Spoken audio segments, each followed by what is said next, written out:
soon to be world famous Billy's Bacon Tour. So, a little bit about me. My name is William Ernest Stitt, Bill E. I'm named after my great uncle William and my great uncle Ernest. My great uncle William, when the Depression hit the Mississippi Delta, he was a teenager, and Ringling Brothers, Barnum and Bailey Circus came to town, and he left with them. Traveled all over the world. I've got a picture of him with Barnum and Bailey like this. He ended up building sets on Broadway, and interesting guy. Never married, but we're pretty sure he had some kids. His brother, Ernest, is my middle name.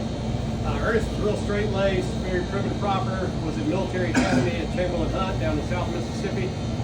The Depression hit, he got the letter that everybody else did: son, you need to come home, we don't have any money. And of course he came home and they'd lost everything. So he joined the Air Force, he traveled the world. And have you seen the movie Monument Men?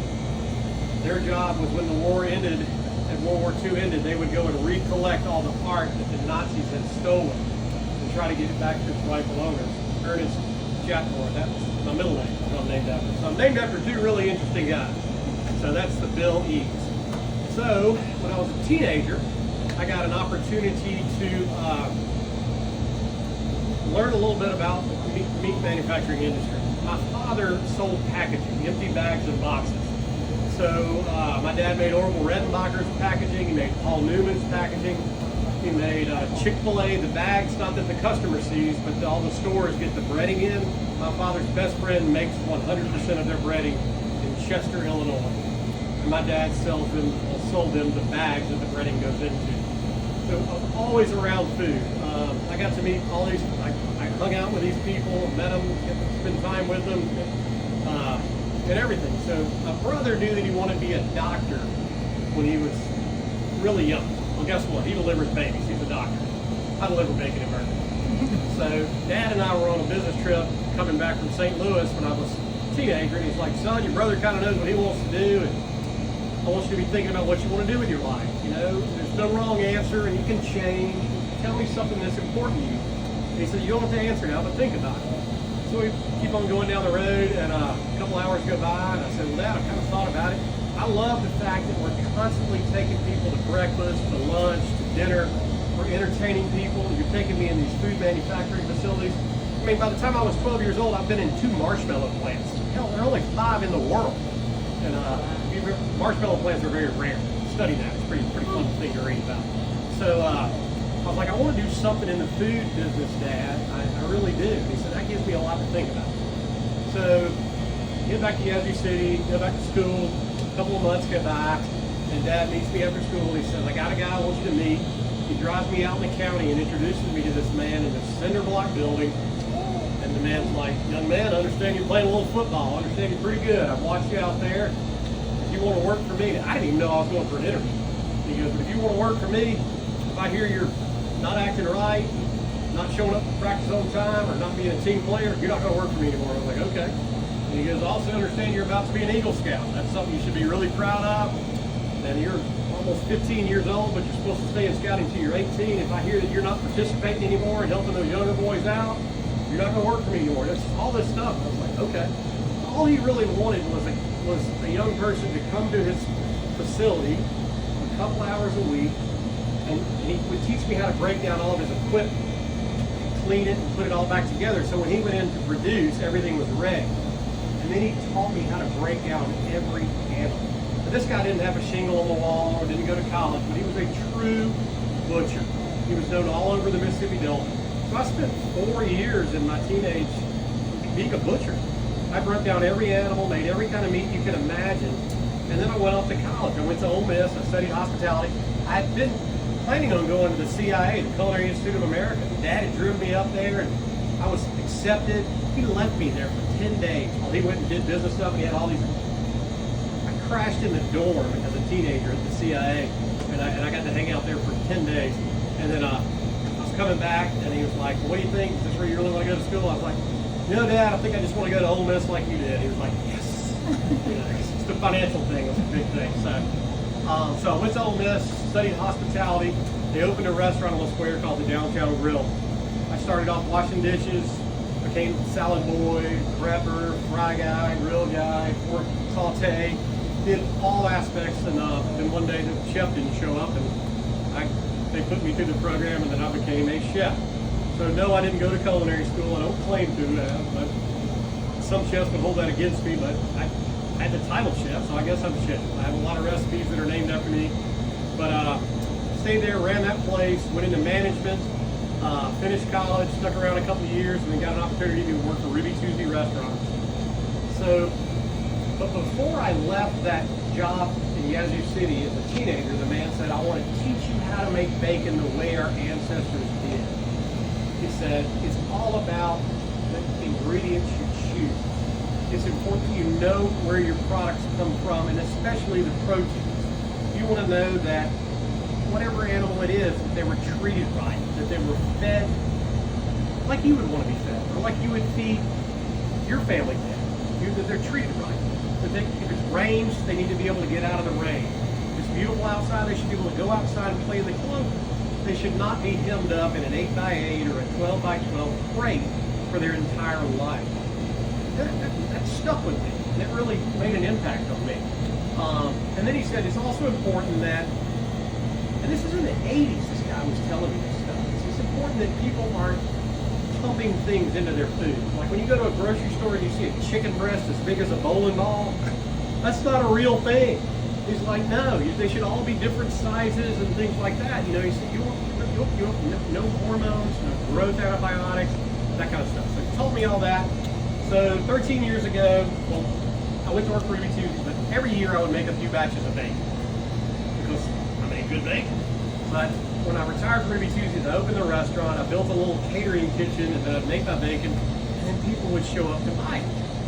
And then companies would say they want to buy it. And then I was like, man, I got to get my USDA license. Somebody's like, well, you'll never get that. That's all I need is somebody tell me I can't do something. So I have a full USDA facility. We have a federal inspector here 5 days a week, and we make thousands of pounds of bacon every week. So let's go in here and see something.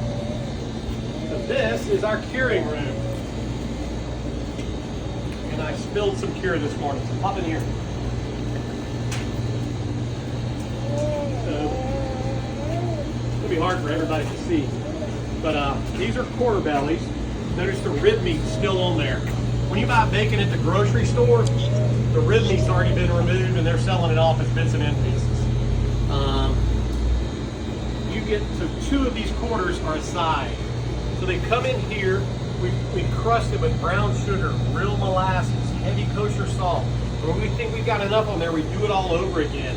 We put them in these tubs dry, and every day, for 8 days, that liquid pulls out. So the reason a lot of people don't want to make their own bacon is because it takes time. Now when you buy most mass-produced bacon, there's somebody in a yellow hazmat suit spraying it with liquid smoke.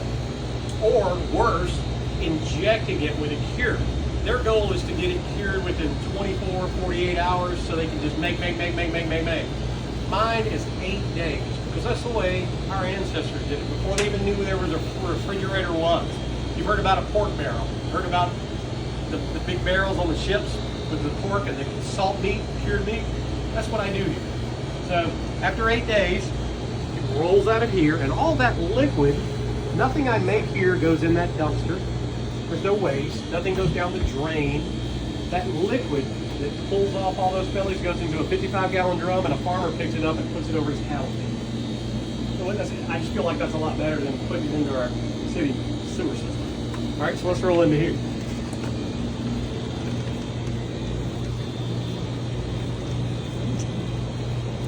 Okay. Everybody get in and close the door.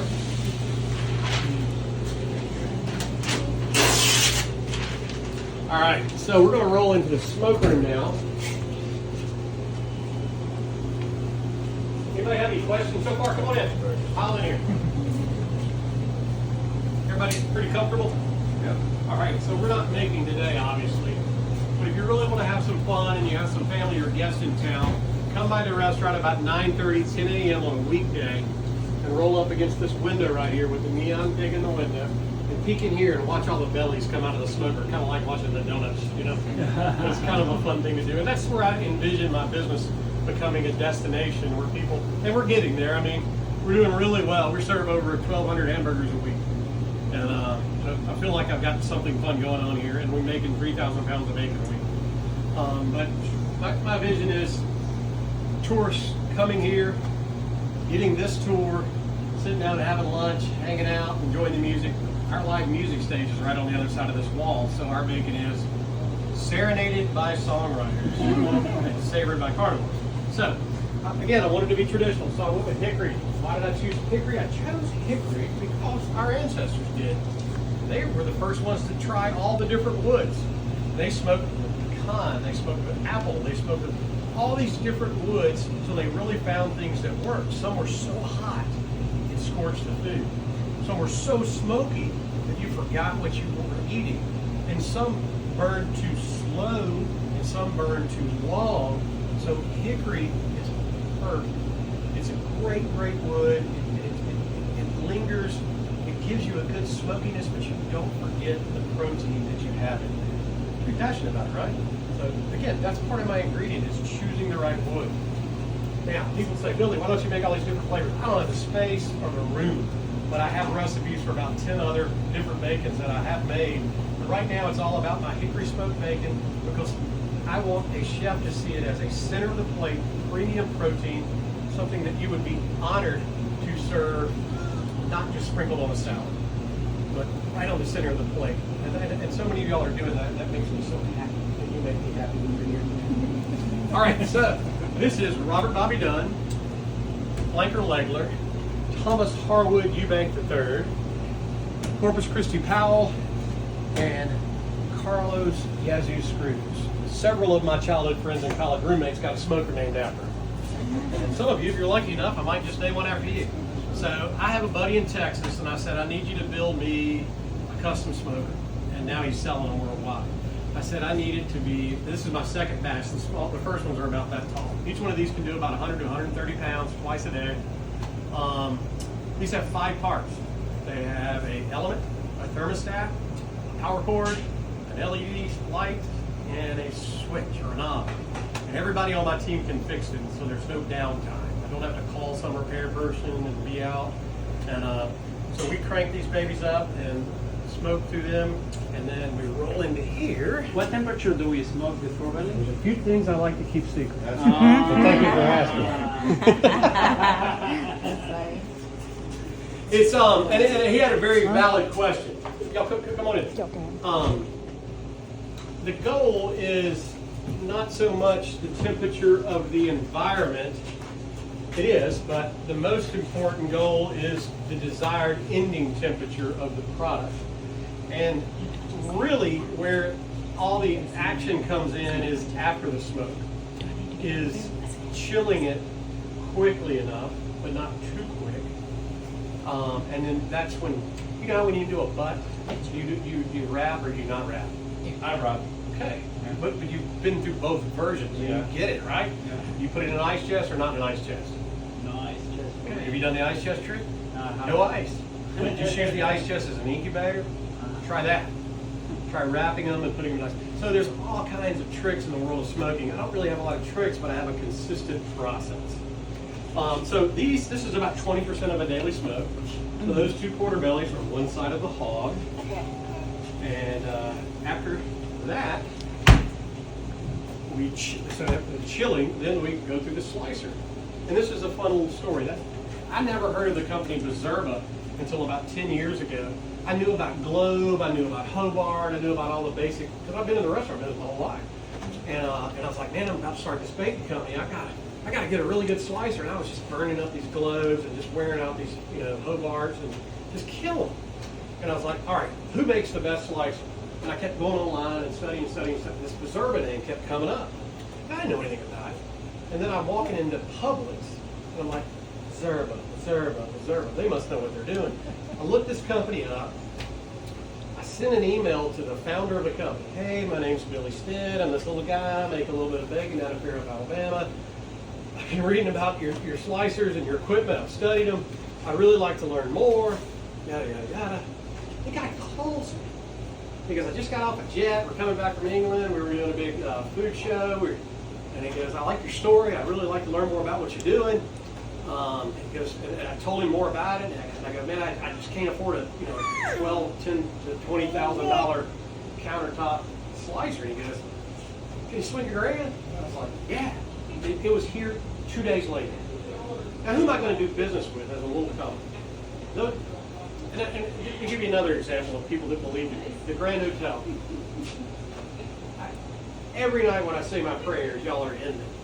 Because my little company would not be here if it wasn't for people that believe in me. They order my product every week. And you have no idea how hard it is to make it in the meat industry. There's people that get up every morning that want to stop you. It's very intense, it's very hard. And my vision is to do it 1 pound at a time. And I'm just going to let y'all know how much I'm mean. So I wanted to share that. Now, let's do one last final thing before we get out of here. Everybody's probably stuffed right now, I'm sure. But I just happen to keep a knife and a cutting board in the refrigerator, don't you? Yeah. So, turn me off the paper towel there. So everybody talks about raw this, raw that. Y'all believe our government tells us the truth? No, they don't. Okay, so when you every package of bacon you buy in the grocery store, it says not fully cooked. You know, only eat fully cooked. Fully cook this before you eat it. Yada yada yada yada yada. And that's the law. The federal government requires that those postings are put on packages of bacon. But if you look at the federal government's manual on making bacon, it's about that thick. It's thousands and thousands of pages about how to make bacon. And all throughout, it talks about how it must be cooked above 143 degrees. What does that mean? It's cooked, right? So I cook my bacon a lot higher than 143 degrees. So it's cured, it's smoked. Any bacon you buy in the grocery store can be eaten right out of the package. Did y'all know that? But so, a lot of people that intimidates. Now, what we're going to do today, if you choose to, now when I walk into some chef's kitchens, they don't even ask. They just jump right in there and grab it and just start eating. When you put, that's exactly right, yeah. So what I ask you to do is to put this on your tongue. Don't be in any hurry. Don't chew. Let it disappear. Everybody come up here and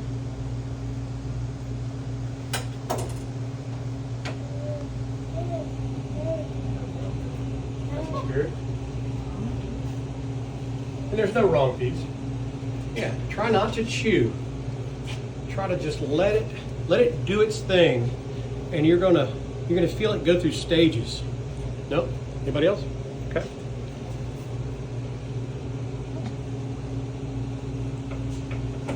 And all of y'all are foodies. I highly advise you spend more time with your ingredients and your family and your friends and your team doing this. No matter what protein it is, whatever it is, give them a chance to taste it in its early stages and to think about it. Do you feel it just going away? So what are you tasting? Somebody sit there. Somebody taste it. It's like a country ham to me. Yes. Right. Anybody else? She tastes the smoke, right? But not too much. You taste the salt. You taste the sugar. Now, squinch it and kind of let the juices come out. You feel that? Pretty intense, isn't it? Do you get that with any other bacon from the grocery store? I feel like I've achieved my goal. And my goal is a center of the plate, premium protein, that anyone in this room would be honored to put it on their recipe, their menu as the star. So thank you for your time today. That's my bacon tour. Anybody got questions? Killed it, man. I know one question.